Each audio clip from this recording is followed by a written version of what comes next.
Hi viewers, welcome back to Varsha kitchen. இன்றைக்கி நம்ம வீடியோவில் சூப்பரான கருவாட்டு குழம்பு, ரொம்ப டேஸ்ட்டாக சுவையான கருவாட்டு குழம்பு எப்படி செய்யலாம் இந்த வீடியோவில் பார்க்க போகிறோம். வித் எக்கோடு நம்ம எப்படி செய்யலாம் இந்த வீடியோவில் பார்க்கலாம். இது வரைக்கும் நம்ம சேனலில் சப்ஸ்கிரைப் பண்ணாங்க, சப்ஸ்கிரைப் பண்ணிக்கோங்க. வீடியோ பிடிச்சிருந்தா லைக் பண்ணிக்கோங்க. வாங்க செய்ய ஸ்டார்ட் பண்ணலாம். ஃபஸ்ட்டு நான் ஒரு கருவாடு எடுத்திருக்கேன். இதை நம்ம தலையை மட்டும் ரிமூவ் பண்ணிவிட்டு நம்ம ஹாட் வாட்டர்ட்டு இதை நம்ம வாஷ் பண்ணி எடுத்துக்கலாம். இது கூட குழம்புக்கு தேவையான அளவு புளியும் நான் சுடுதண்ணியில் போட்டு எடுத்திருக்கேன்.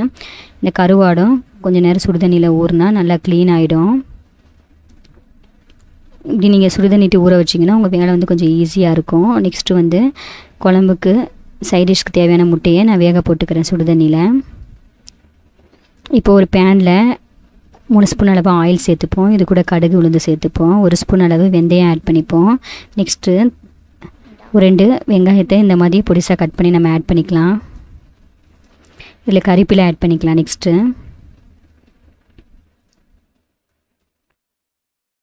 ஒரு 10 வெள்ளைப்பூண்டு நம்ம இதில் ஆட் பண்ணிக்கலாம். வெள்ளைப்பூண்டும் வெங்காயமும் நல்லா குக் ஆகவும் நம்ம இப்போ தக்காளி ஆட் பண்ணிக்கலாம். நான் 2 சைஸ் பெரிய தக்காளியை இந்த மாதிரி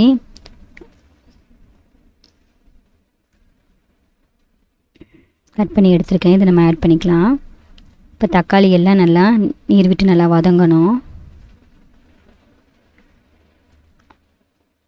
இப்போ தக்காளி நல்லா வதங்கவும் நம்ம இதில் 1 ஸ்பூன் அளவு மஞ்சள் தூள் ஆட் பண்ணிக்கலாம்.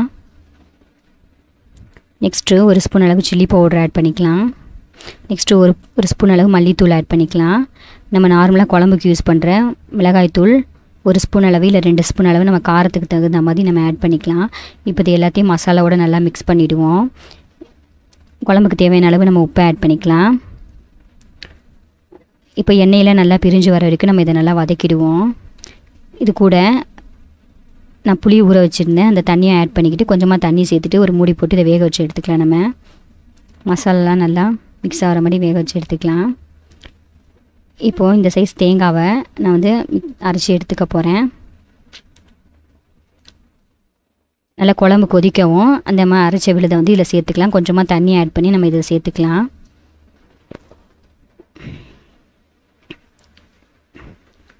சேர்த்துட்டு நல்லா மிக்ஸ் பண்ணிக்கலாம். உங்களுக்கு தேவைப்பட்டதுன்னா தண்ணியாக வேணும், இன்னும் கொஞ்சம் தண்ணி கூட நம்ம ஆட் பண்ணிக்கலாம்.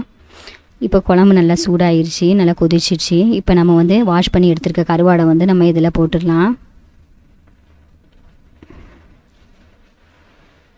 இப்போ இதை நம்ம கொஞ்சம் நேரம் க்ளோஸ் பண்ணி வேக வச்சிடலாம். இப்போ சூப்பரான நம்ம நெத்திலி கருவாட்டு குழம்பு ரெடி ஆகிடுச்சு. ரொம்ப அருமையாக. இது கூட நம்ம வேக வச்ச முட்டையை நம்ம உள்ளெல்லாம் இந்த மாதிரி கொஞ்சம் கொஞ்சமாக கீரல் பண்ணிவிட்டு முட்டையை இந்த மாதிரி சேர்த்துக்கலாம். குழம்புலாம் உள்ளே போகிற மாதிரி பாருங்கள்.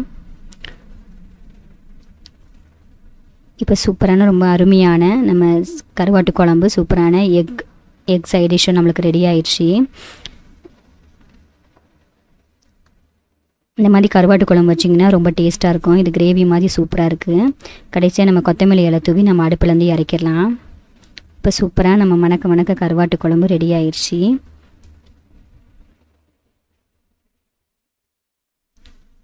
கண்டிப்பாக இதை நீங்கள் வீட்டில் ட்ரை பண்ணி பாருங்கள். உங்களுக்கு பிடிச்சிருந்தா வர்ஷா கிச்சன் தமிழுக்கு சப்ஸ்கிரைப் பண்ணுங்கள். வீடியோவுக்கு லைக் பண்ணுங்கள், கமெண்ட் பண்ணுங்கள். தேங்க்யூ.